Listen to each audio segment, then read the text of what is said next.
How are you, Miss Emily? I'm very happy to see you. Oh, I'm happy to see you too. Good. And congratulations on the film. Thank you so much. I love it. I'm so happy to hear it. Yeah, and so what got you interested in working with Hugo? Well, I was just a no-brainer. I mean, there was no way I was not going to do it. It was the second time I'd been given an opportunity to work with Martin Scorsese, and I'd had the best time of my life working with him on Shutter Island, and was just completely thrilled and amazed when I got asked to do another one with him. And then I knew the book. I knew the book of Hugo Cabret because my little boy had read it at school, and we were all in love with the book. And the combination of Scorsese telling the story of this book, I knew was just going to be so special because it's all about the history of cinema, and that's something that he's completely obsessed by. Right. And so it was this perfect marriage of things. Has your boy seen the film yet? No, we're going on Monday night to the premiere. I'm curious because he's read the book. Yes, he'll love it. He'll absolutely just flip, I know. Oh, now how did you prepare for your character, Lisette? The amazing thing about Scorsese and how he prepares you for his movies is that it's very it's very subtle. It's not like he micromanages your performance at all.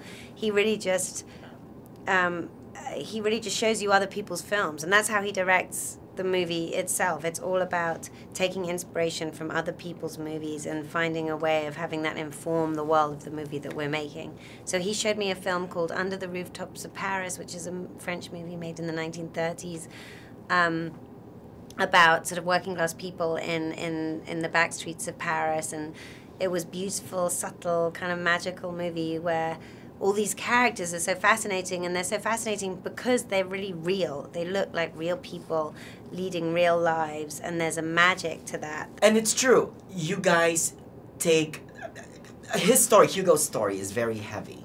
Really, it's emotional, loneliness, all that stuff.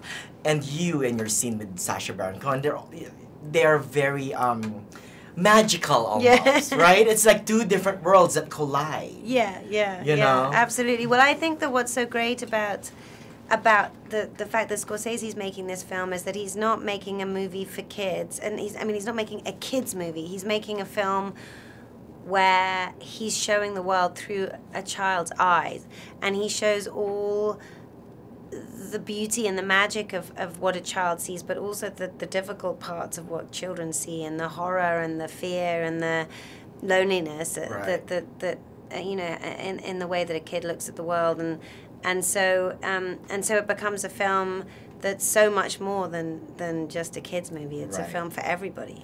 You've seen Marty Scorsese work in Shutter Island, and you saw.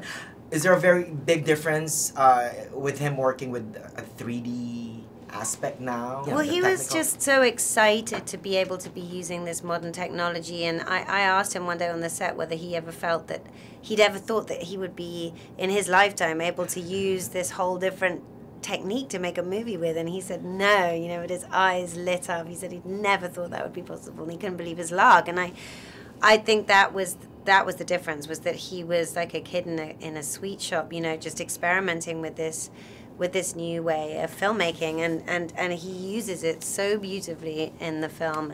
He uses it in only the way that somebody who is as versed and as informed and obsessed by movie history and the art of cinematography and filmmaking over the last 100 years or so could use it, you know. Oh, thank you so much. And you have a wonderful, wonderful time with your son on Monday. Thank you so much. I know I will. Oh, Take care. Happy Thanksgiving. Oh, thank you. Thank you, yes.